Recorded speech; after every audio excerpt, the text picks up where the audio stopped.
kembali lagi bersama saya David Silahoy di Sindoscope, dan hari ini kami mau bahas nih seputar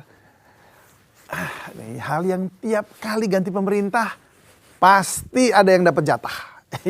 Yaitu adalah para tim ses yang kemudian jadi komisaris di perusahaan-perusahaan BUMN kebanyakan, biasanya begitu. Nah, untuk membahasnya sudah hadir bersama saya ada rekan saya jurnalis Sindo News, Teguh Dwi Hartono. Terima kasih sudah hadir bersama saya di sini. Sama-sama, Fit. Ya, dan juga hadir jurnalis Sindo News juga Sucipto. Siap.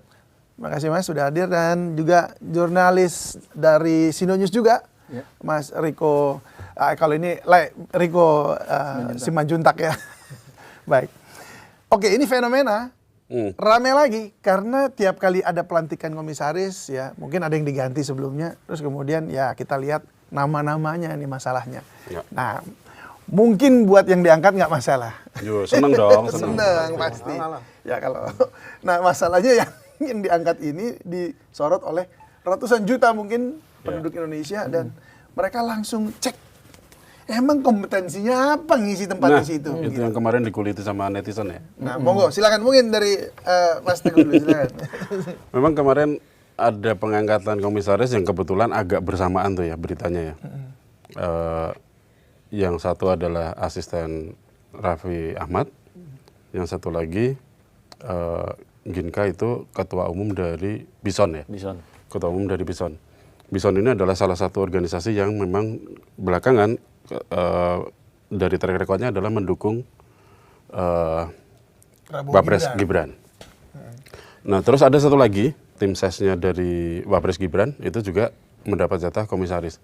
Nah, ini yang awalnya dari tim ses terus masuk ke komisaris ini memang bukan kali ini saja ya sebenarnya ya. Bukan di tahun ini saja, tapi kemarin-kemarin juga ada dan menimbulkan polemik juga. Yang masalahnya adalah ini adalah terus akhirnya dilihat sama netizen sekarang rame dikuliti tuh backgroundnya, pendidikannya seperti apa, kompetensinya seperti apa, itu yang jadi pembahasan dan liar di sosial media. Apa aja tuh yang masyarakat ngomongin tuh, netizen?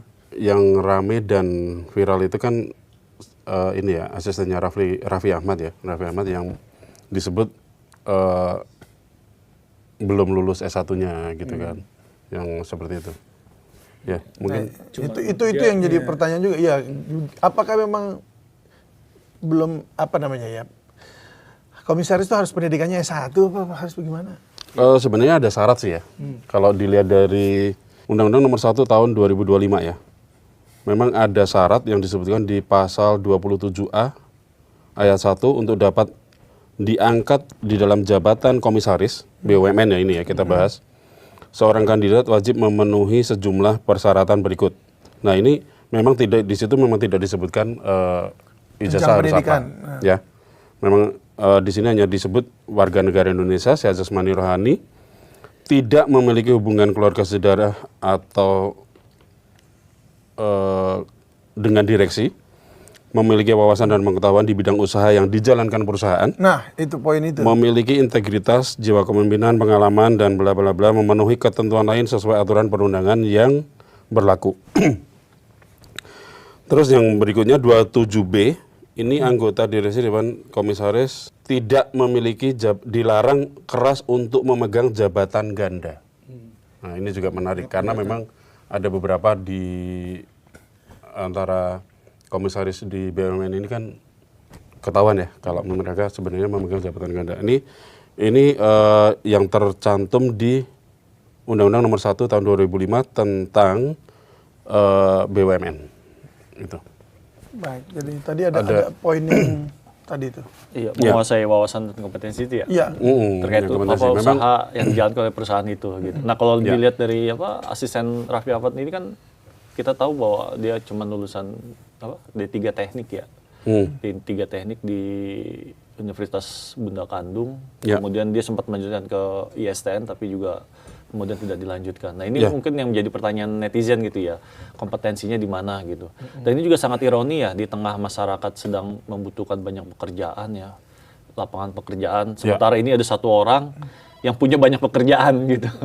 Jadi sangat ironi sekali gitu. Tapi memang fenomena relawan, tim ses menduduki jabatan komisaris ini memang sudah dari zaman pemerintahan sebelumnya ya. Zamannya SBY aja ada Pak, kayak seperti Fazrul, Andi Arief.